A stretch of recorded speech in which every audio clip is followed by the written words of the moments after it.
for today. So before we start, can you please stand up for the prayer?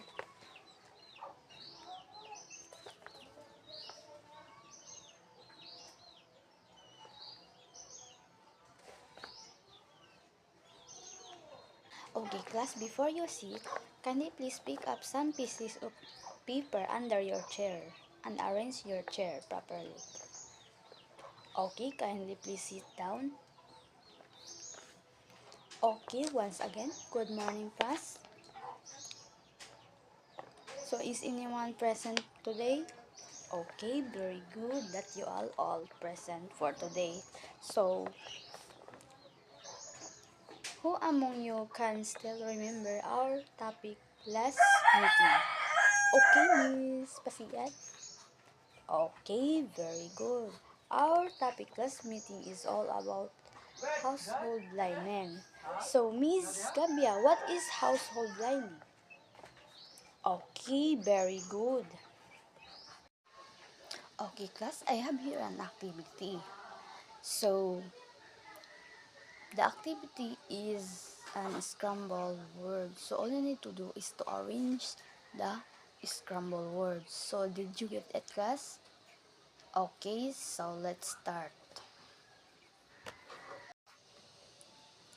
Okay, class, let's check your activity. So, number 1, what scramble is this? Okay, very good, salting. So, number 2, what scramble is this? Okay, very good, drying. So, number 3, what scramble is this? Okay, very good, freezing. So, last is, what scramble is this? Okay, very good, electric drying. Dehydration. Okay, class, what do you think our topic for today? Okay, Miss Gabia.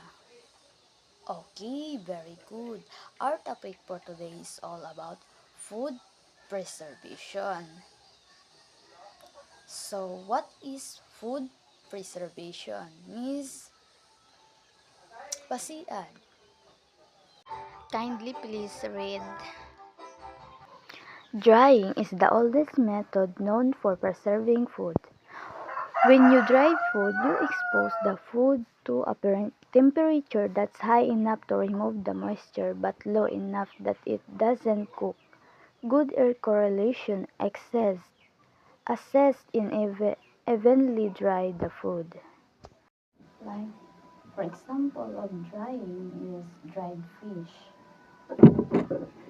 Next is sun drying, is the evaporation of water from products by sun or solar heat, assisted by movement of surrounding air. For example of sun drying is rice na gibulad and kamuting kahoy na gibulad. Next is salting. Preserve foods by adding very high amount of salt. It removes the moisture and creating an environment unsustainable for microbial growth. So for example of salting is ingamus or meat nga gi asin. Next is freezing, a method for preserving fresh foods. Extreme cold retards growth and microorganisms and slow down enzyme activity, presenting food spoilage and undesirable texture, flavor, and color. So for example of freezing is like gisolo like ice cream or fruits and vegetables na gipang sulod sa ref. Next is electric dehydrator. Is the best and most efficient unit for drying or dehydrating food. For example, electric dehydration is like appliances like oven.